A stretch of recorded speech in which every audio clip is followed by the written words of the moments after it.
अस्सलाम वालेकुम रहमतुल्लाहि व बरकातुहू। हरूफ तहजी अऊज़ु बिल्लाहि मिनश शैतानिर रजीम बिस्मिल्लाहिर रहमानिर रहीम। इसमें आप लोग देखेंगे कि हर हरफ का अपना अपना मखरज लिखा हुआ है।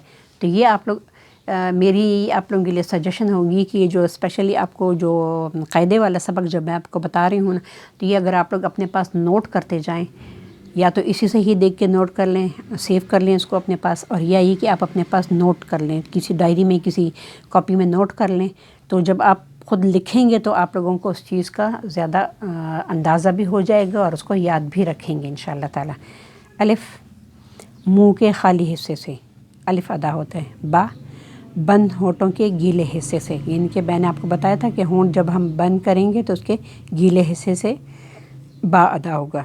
ता ज़बान की नोक और सनाया उलिया, सनाया उलिया कहते हैं ऊपर वाले दो दांत, ठीक है।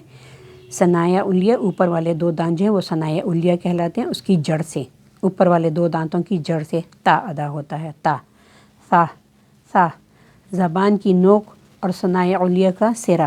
सा ज़बान की नोक और सनाया उलिया यानी कि ऊपर वाले दो दांतों का सिरा या अंदरूनी किनारा।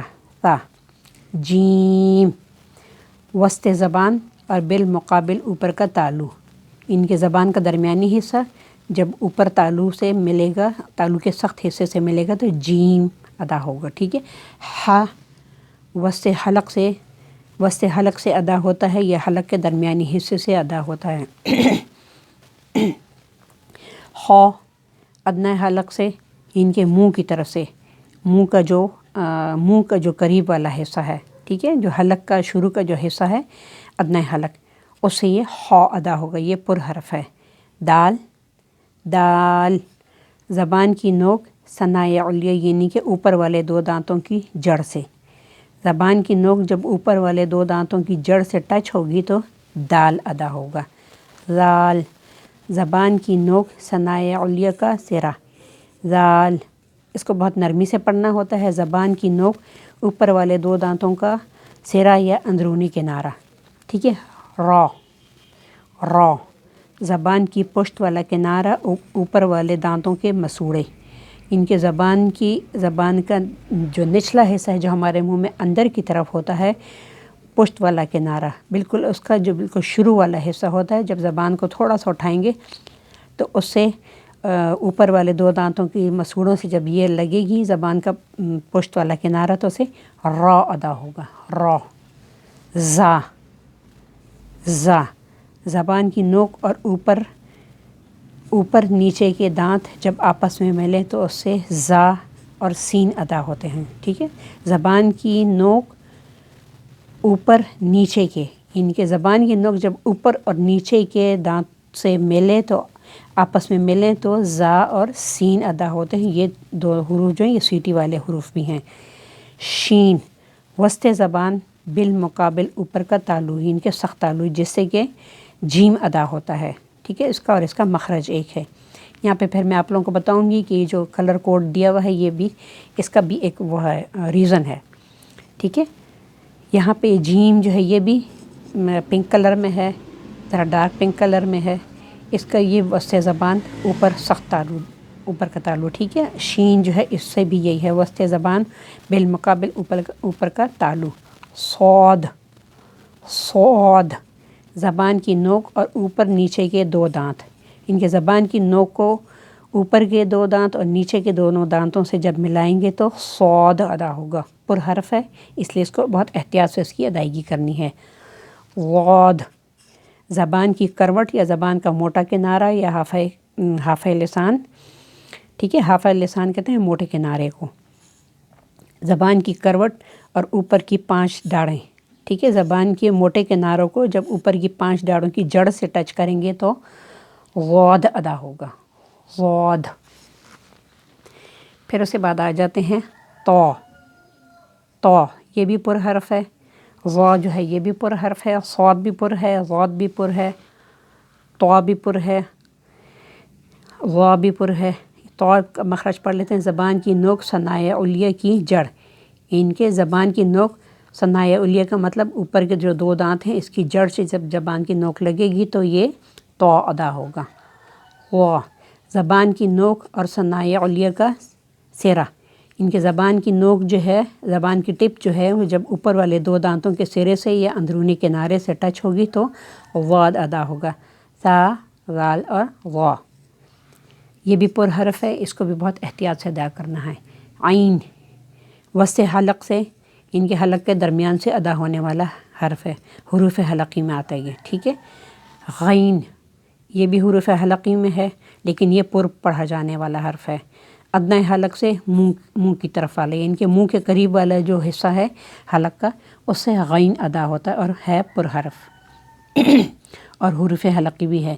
فا ثنائے علیہ کا سرہ اور نیچے کے ہونٹ کا اندرونی کنارہ، یعنی کہ اوپر کے 2 دانتوں کے جو سرے ہیں اس کو ہم نیچے ہونٹ کے اندرونی کنارے سے، تری والے حصے سے یا گیلے حصے سے جب لگائیں گے زبان کے سرے کو، دانتوں کے سرے کو، تو اس سے فا ادا ہوگا۔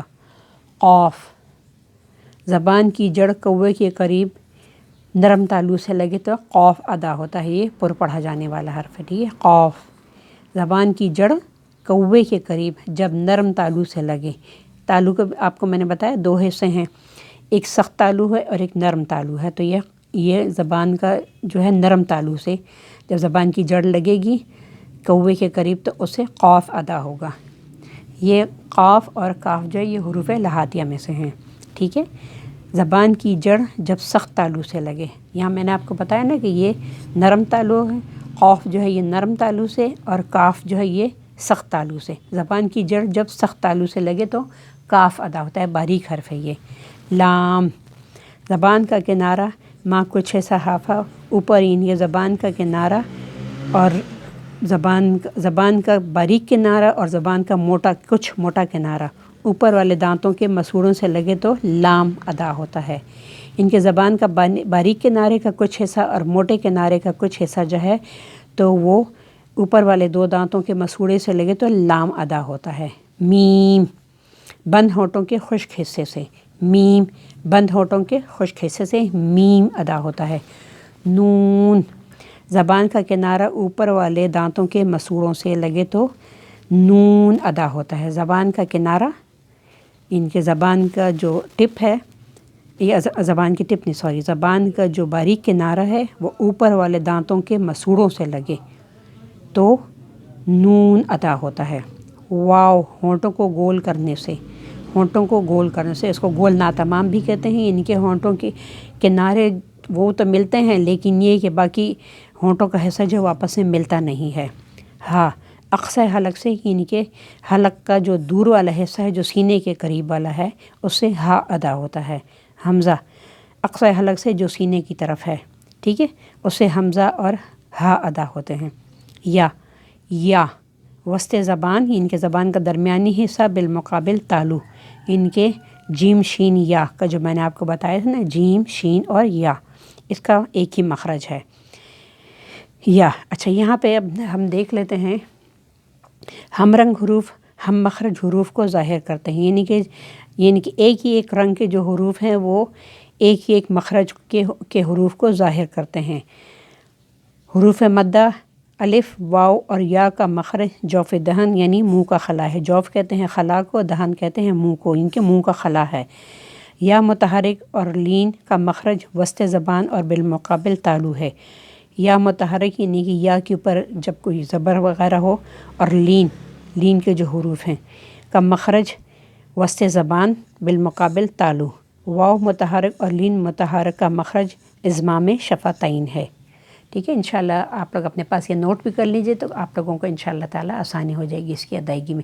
پہلے تو میں نے آپ کو چھوٹے قاعدے سے پڑھایا لیکن اس میں اس طرح نقشہ اتنا واضح نہیں دیا گیا، پچھلے پیجز پہ ہے لیکن اتنے واضح اس کا بڑا نقشہ نہیں ہے اور اتنا واضح آپ لوگوں کو اس میں سمجھ نہیں آئے گی، تو اس لیے میں نے آپ لوگوں کے لیے یہ قاعدہ نکالا ہے، اس سے آپ لوگوں کو میں بتا رہی ہوں۔ السلام علیکم ورحمۃ اللہ وبرکاتہ۔